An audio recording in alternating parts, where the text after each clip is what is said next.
This is Michael Orrell of mobileburn.com. Today I have with me the HTC Touch HD.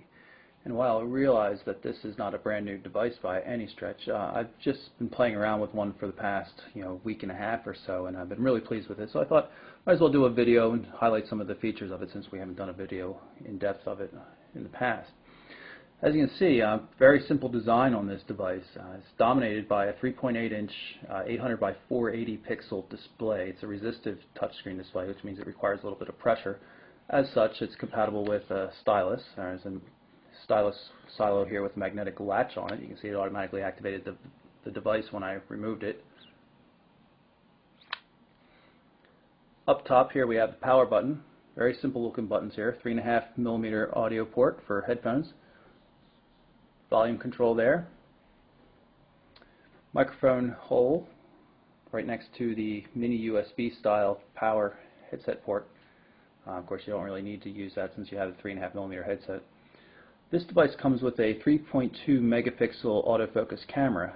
It's not the greatest camera in the world though. It's good in strong lighting outdoors and such like that, but it really needs a lot of light to get a good photo. And we'll show you a little bit more about that in a little bit. When we power the device up, you can see the TouchFlow 3D display, and as such, you can grab this little tab along the bottom, move across the different screens. You can also swipe.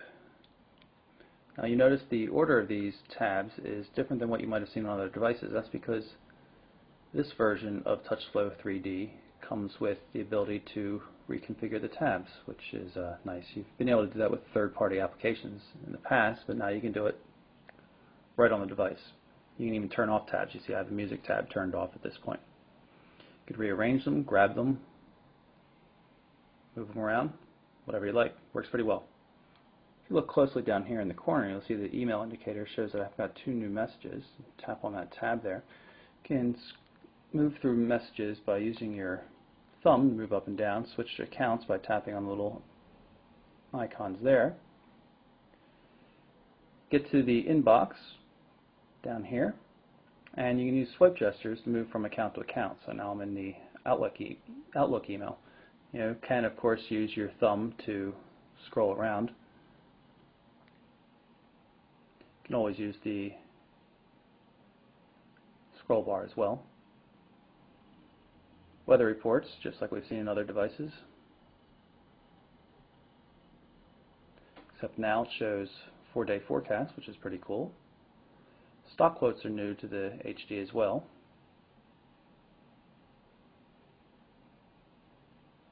And of course there's the people, so you flip through your contacts and then you can immediately call them or send a message, call mobile, call home, send a message, or send an email. It's pretty cool. One of the highlights of the Touch HD is its Opera web browser, and you see we'll have our bookmarks listed here. We'll tap and go to the Mobile Burn homepage. It's a Wi-Fi connection, so it'll come up a little bit faster than it would on HSDPA if it were working on a European network. But it comes up pretty quickly nonetheless. You can see we scroll around quite easily, double tap to zoom, reformats the text so is it it's easy to read. Double tap zooming control is quite nice, but you can also use this control down here to manually zoom just by grabbing the little slider here.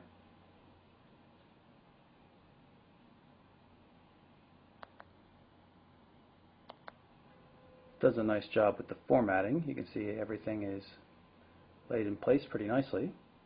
All the AJAX controls work.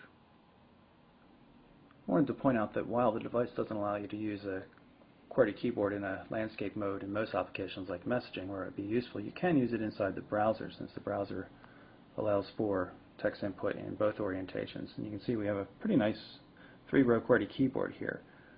It's a real shame that you can't use this in messaging. The device obviously supports it. There have been times when I've gotten into the landscape mode in messaging from backing out of Opera in landscape mode. It's not possible to do it by default just by tilting the device or switching modes. This is a text messaging window on the device, just so I can show you the on-screen QWERTY keyboard. You can see it's QWERTY in a portrait form. I find it pretty easy to use even though there's no haptic feedback. Easier to use one-handed, I would say, than with two hands, iPhone style. There are other text input methods as well. You can use traditional T9 kind of thing. Compact QWERTY is the hybrid, BlackBerry Shore type display, or type keyboard rather. You can see it also, supports T9 or not.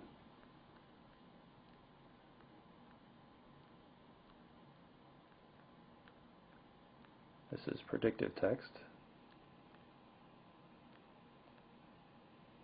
This is the photo viewer on the Touch HD. Now, in spite of the fact that you can't use text input in a horizontal landscape form, the picture viewing does work that way. You can, of course, use swipe gestures to move from image to image. Access the camera up here. Simple and not the best camera in the world. You can see here is the shutter button. You basically press the shutter button, it focuses and takes the picture right away. Makes it hard to get the picture you want. It's also kind of slow. Shutter speeds are always slow. Not impressed. It's better than what we've seen in some of the non-autofocus ones in HTC cameras, but it's just not a good camera overall, considering the otherwise spectacular caliber of the device in terms of multimedia.